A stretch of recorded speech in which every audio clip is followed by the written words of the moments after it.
Dans le mot maîtrise d'œuvre urbaine, il y a le mot maîtrise d'œuvre, hein. Et le mot maîtrise d'œuvre, ça veut dire que quand on a connu une grande période où l'urbanisme, notamment à la période des années 50, où l'urbanisme en général fait de diagrammes un peu simplistes, elle est apparue donc avec l'idée qu'il fallait euh, mieux articuler les problèmes d'architecture et les problèmes de ville. Donc c'était tout le mouvement qu'il y a eu après 68 de redéfinition ou de définition de ce qu'on appelait littéralement le projet urbain, puis le projet territorial au fur et à mesure de l'élargissement des questions.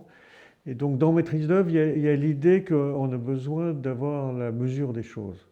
Et en ça, l'expérience d'architecte, il peut y avoir des gens qui connaissent la mesure des choses, et même des choses qui ne sont pas uniquement les choses bâties, mais qui sont des choses qui relèvent par exemple de l'environnement. Et donc ça, c'est indispensable pour pouvoir saisir le réel au moment où il se fait, où il se transforme.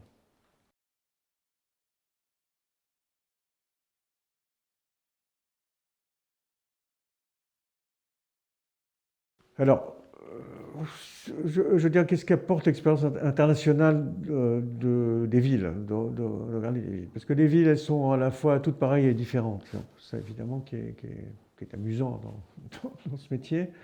Et donc, une fois qu'on a un peu une grille d'analyse des villes, ce qui est évidemment très intéressant, c'est de comparer. Même des plans gris, par exemple, les gens vont vous dire c'est monotone, c'est toujours la même chose, etc. En réalité, si vous analysez assez précisément les choses, vous pouvez justement voir dans ce jeu de la différence des subtilités qui font toutes les différences.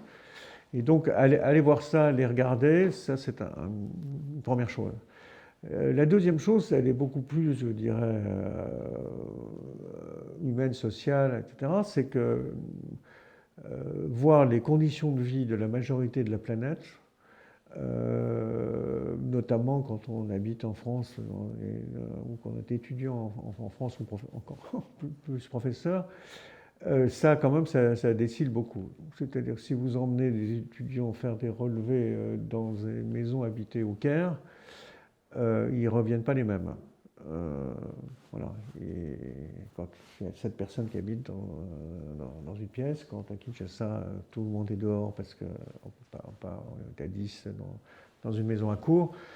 Voilà, donc regardez ça, regardez, c'est quand même regarder la majorité de la planète encore aujourd'hui. Et donc regardez le formel et l'informel, comme dit une collègue de l'école des ponts, Sylvie Jaglin, sans cynisme et sans naïveté, c'est très important. Et c'est un- un peu terrible parce que c'est quand même la majorité des conditions de la planète. Les questions d'eau, les questions de ressources, les questions de la construction, voire de l'autoconstruction.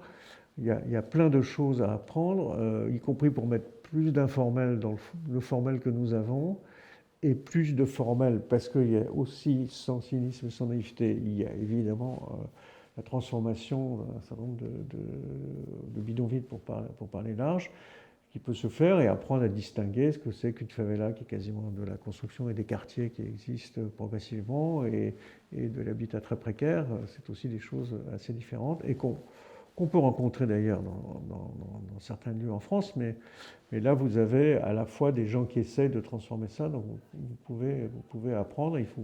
Voilà, il faut pas dire c'est trop grand pour nous, il faut s'en mêler.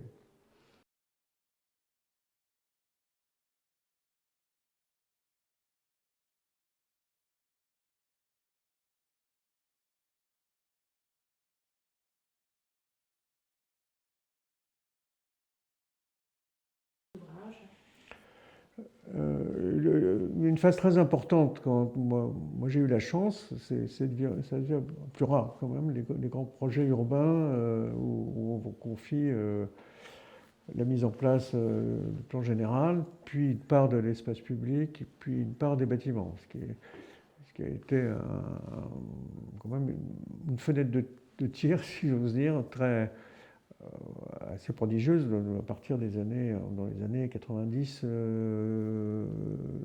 2015-2020. Ça devient un peu plus compliqué maintenant pour différentes raisons. Et donc moi j'ai eu l'occasion sur certains grands projets, comme on dit, mais il y a aussi des petits projets sur lesquels c'est évidemment tout aussi intéressant, d'installer des tracés au départ qui petit à petit sont devenus des évidences dans la réalité et qui ont été réappropriés par les commanditaires, par les usagers, etc. Donc, pour prendre un exemple que tout le monde connaît, par exemple, qui n'est peut-être pas évident ou mal compris au départ, le projet des Halles, notre projet, c'était quand même de proposer de reconnecter tous les espaces publics depuis la place des Vosges jusqu'au Palais Royal, en passant par la Bourse du Commerce, et donc ça veut dire d'avoir un grand cours central divisé en deux de façon quasi symétrique, même si c'est très dissymétrique puisqu'il y a des arbres plantés d'un côté et Saint-Eustache de l'autre.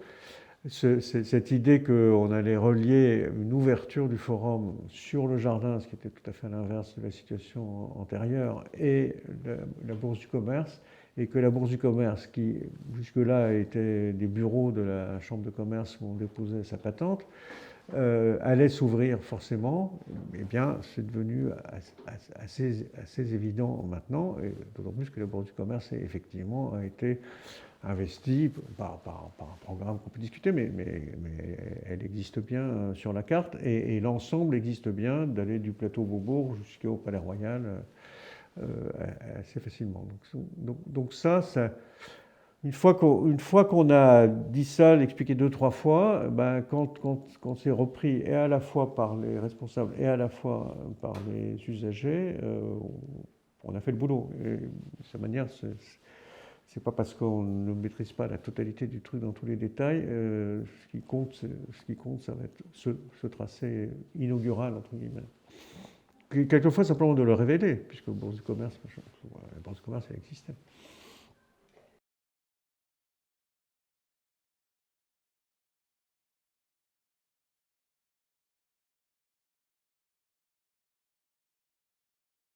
Alors, je pense qu'il y a deux échelles assez différentes, à mon avis.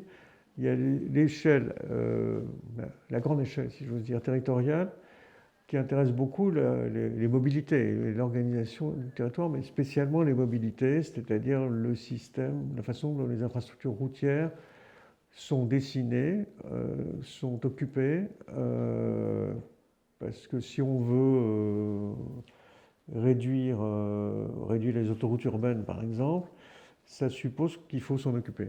Ce qui n'est pas autant les marges de l'architecte avec la notion d'architecte urbaniste et puis des paysagistes c'est élargi, autant il y a un précaré qui reste le système du dessin des infrastructures. Et en fait, il est très structurant. Vous faites une rocade, vous avez dessiné la ville en réalité. Parce qu'il y a des mécanismes que j'ai un peu expliqués dans la ville franchisée qui font que les centres commerciaux vont se mettre aux échangeurs, que les lotissements vont se mettre un peu plus loin à la sortie des villages et cette mécanique est enclenchée. Et ça continue comme ça.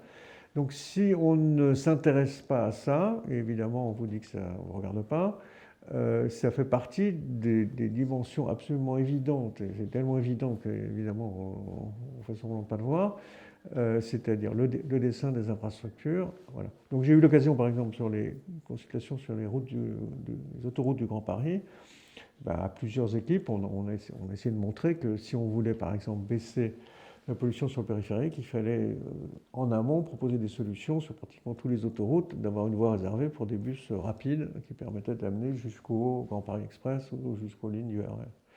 Et puis l'autre échelle, c'est à l'échelle de la forme urbaine, c'est quel type d'îlot on veut faire aujourd'hui. Parce que finalement on finit par faire des îlots d'une manière ou d'une autre, c'est-à-dire quelle taille, si on veut faire une alternative au grand secteur autoroutier ou routier, quelle taille, quelle organisation interne. On pratique beaucoup l'îlot dit ouvert depuis 20-30 ans.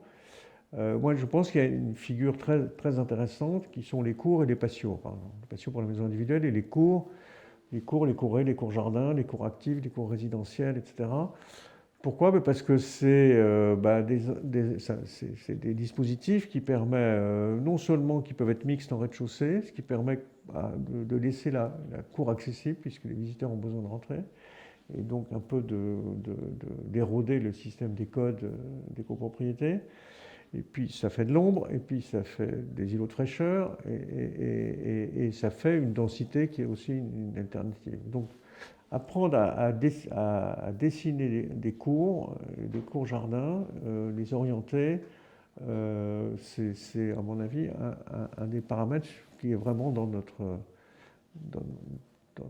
notre compétence.